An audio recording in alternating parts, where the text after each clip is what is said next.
Michael, you and I were laughing one day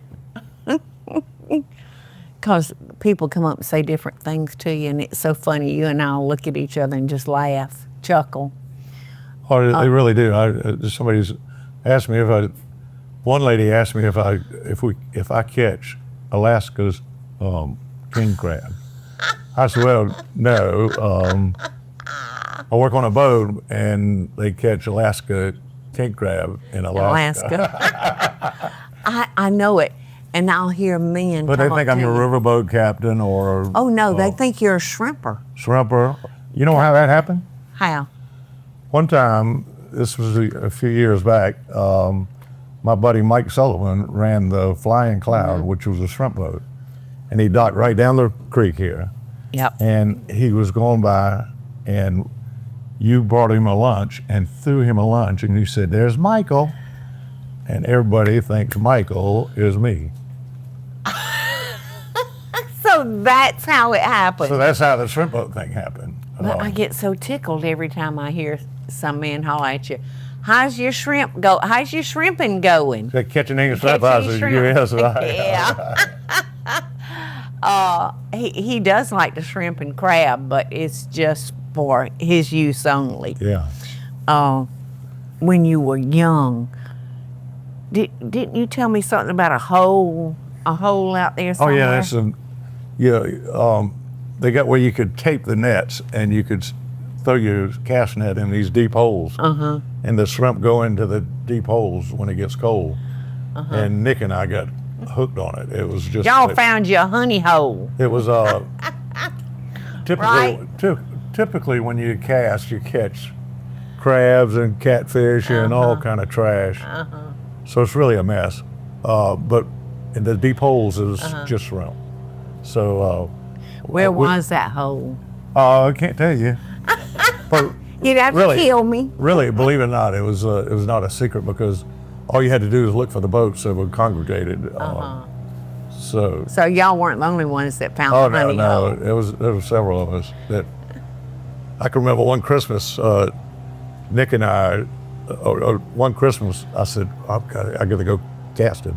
So I took off before everybody woke up and looked, and there was already a boat there. I said, God, there's already a boat there. I can't believe there's already a boat this early. Little girl. And turned out to be Nick. Oh, and we had. it was your brother. God, we had a freezer full of shrimp. And oh my gosh. It was addictive to catch that many shrimp at one time. It was fun. Yeah, it's like going to a casino and playing those machines. Yeah. What you gonna get when you throw in that?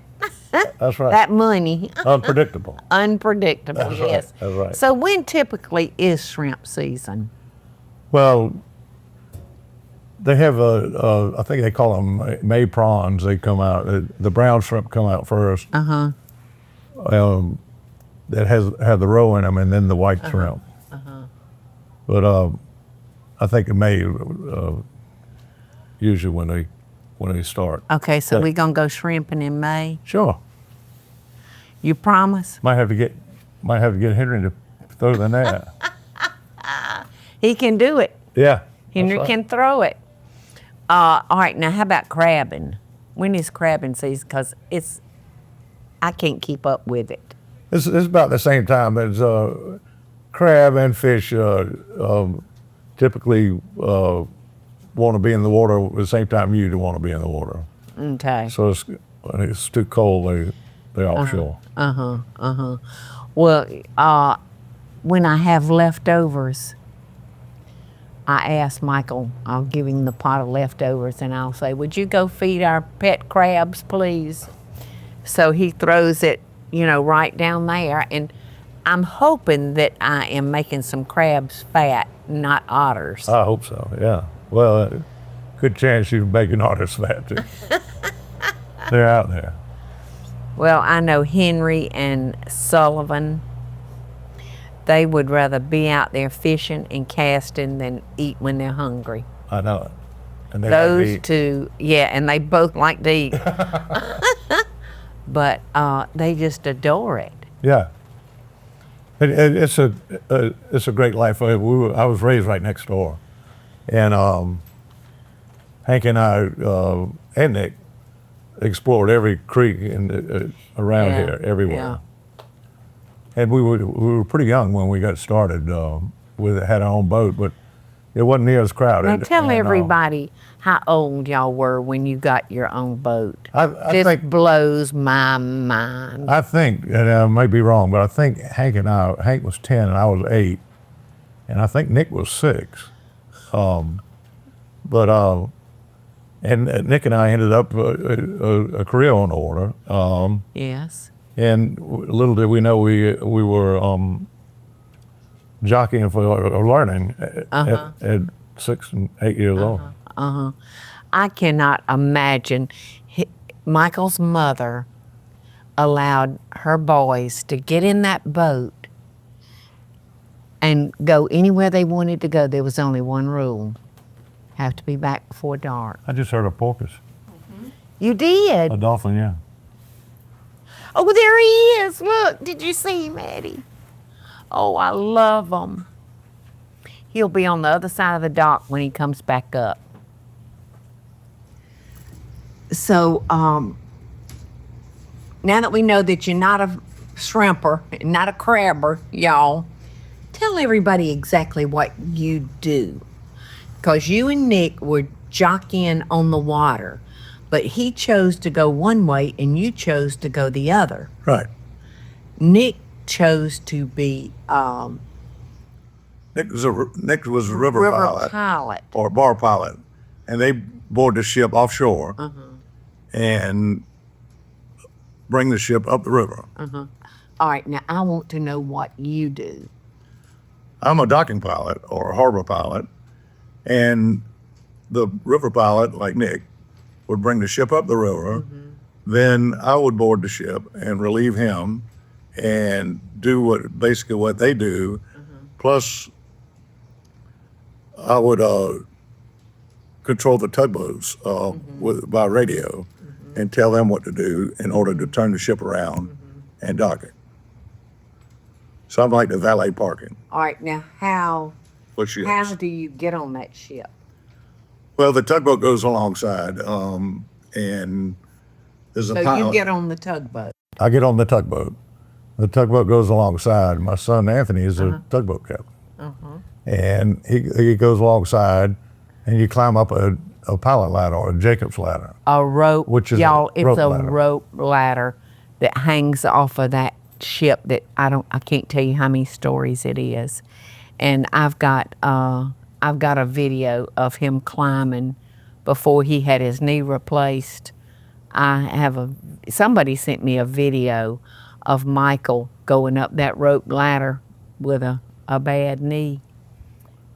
It's not near as bad inshore as it is offshore, and occasionally we have to go offshore, like if it was an LNG ship or What do you just hang on for dear life? something's wrong with the ship or something. Then the harbor pilot goes all the way out, and the 2 pilots bring the ship in. Mainly because they have a tug escort.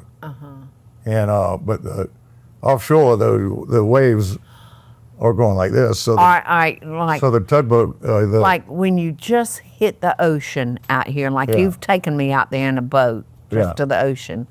Like, is it a 2-foot wave versus an 8-foot wave Well, out in the ocean? it depends on the weather, naturally.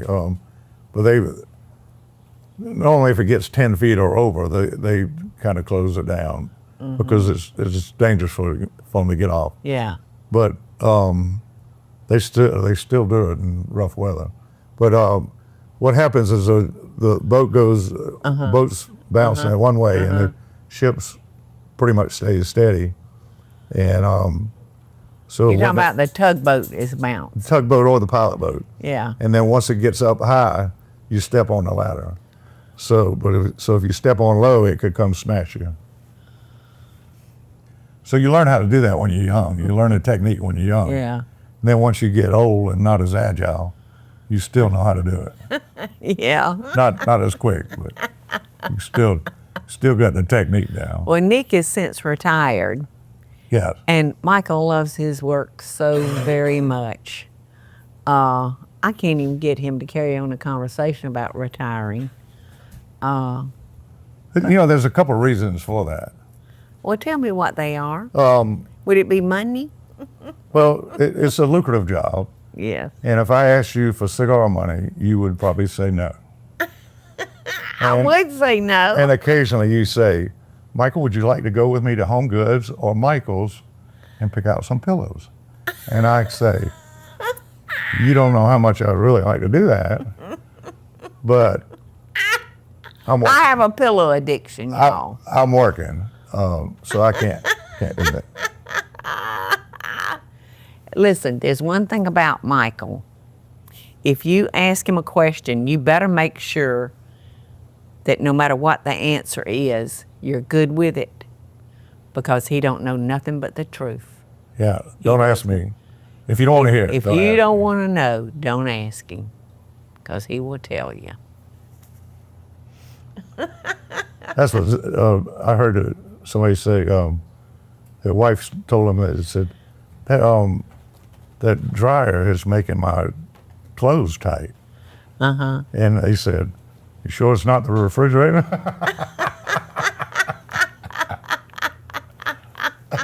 That was what the wife said to him.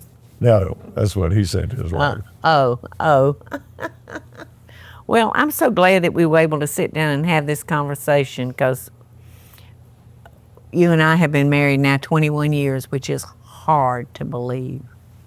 It has flown by so quickly. I know it. Time flies when you're having fun. It sure do.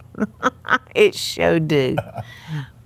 Jack, our oldest grandson, told me the other day, and it was so, I don't know if this is the right word, pathetic. What he said, Guinea,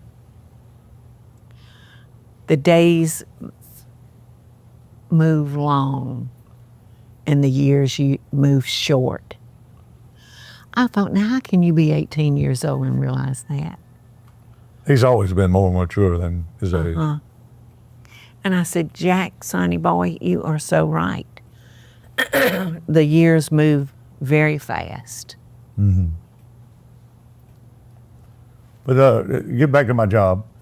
It's a fabulous. So once you get on the ship, Yeah. you have to climb how many steps? Well, it depends. A lot of the new ones have elevators, Yeah. and those can be up to 10 flights of stairs.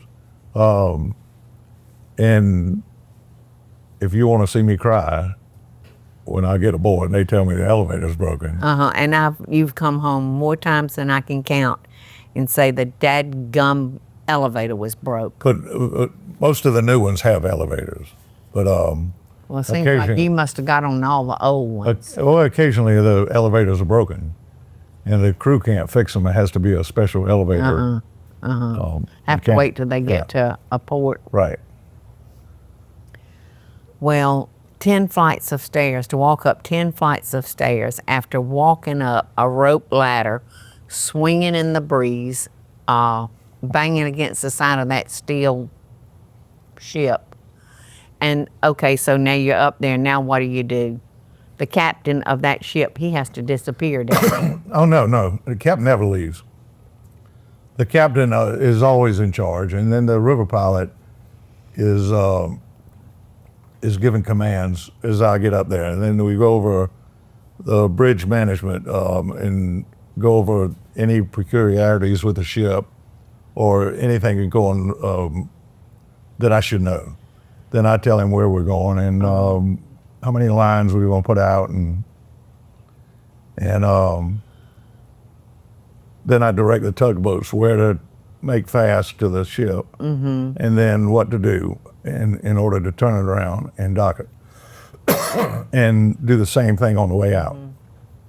But I pull it away from the dock, get it in the channel, and then give it to the river pilot, and he takes it the rest of the way out. That's when they're leaving, when you go to set sail with them. Right. Well, when I first met you, my dogs ran on me twice. And I lived in one of the condos on the other side of that tabby wall. And the dogs ran, and I chased them. And Michael was out there propped on his feet, talking on the phone, and oh, he scared me so bad. The way he looked, he scared me to death, because he didn't smile or anything. So I got my dogs and I got out of there as quick as I could. It was like love at first sight. And Otis took a big old poop right there in his yard, and I said, well, he's going to kill me because my dog pooped. And I apologized. I said, if you'll get me something, I'll get it up. And he said, no, I like animals. It's people I ain't too sure of. I couldn't get my ass out there quick enough, y'all. So the dogs did it again 2 weeks later.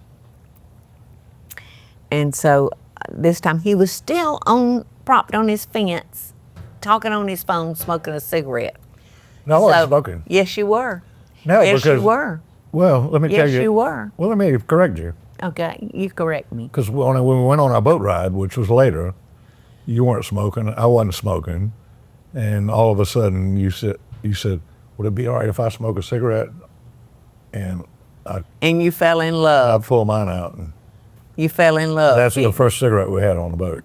I remember. Well, no, I wasn't smoking, but you may have thrown it down when I walked up. No. My memory. You're mistaken. Right, I am not mistaken. You are. So anyway, I said, well, since I got out alive that first time, I'm just going to ask him a few questions. Just because I was curious. I said, are you married?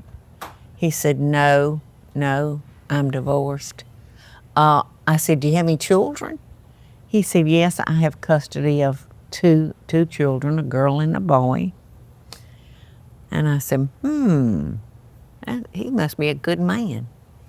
And then the third question I said, you ain't got a job, do you? And he told me what he did. Of course, the only thing I knew is that it's a very lucrative job. What, Lou? A very lucrative job. And I was so impressed. So, that's it. It's a fun job, too. I know you love going to work. I really do.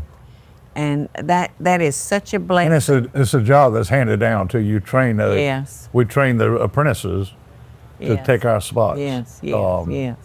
And a lot of it is family.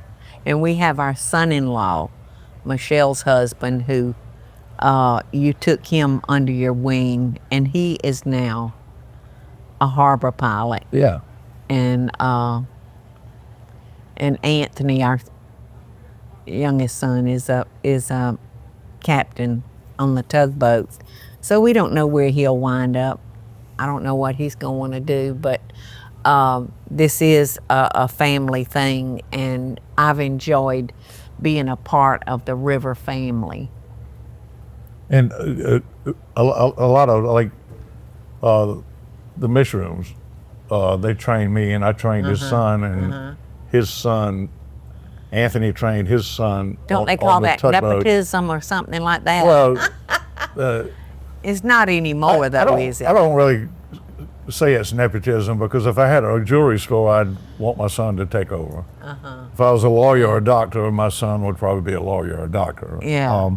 So people call it nepotism, I think, when it's long time ago. Yeah. It was. Y'all didn't require college or anything, and now these young men that are working to become a river pilot, they have to have a 4-year degree from a maritime college. Yes. So anyway, I'm proud of you, and I'm glad that we took the time for you to tell everybody that you're not fishing today or shrimping. You just parking ships.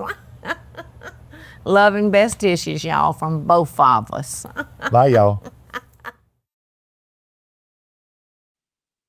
Hey y'all, it's Paula Deen. Now, if you enjoyed this video, be sure to like it and click the subscribe button, as well as the notification bell, to be alerted when I post a video.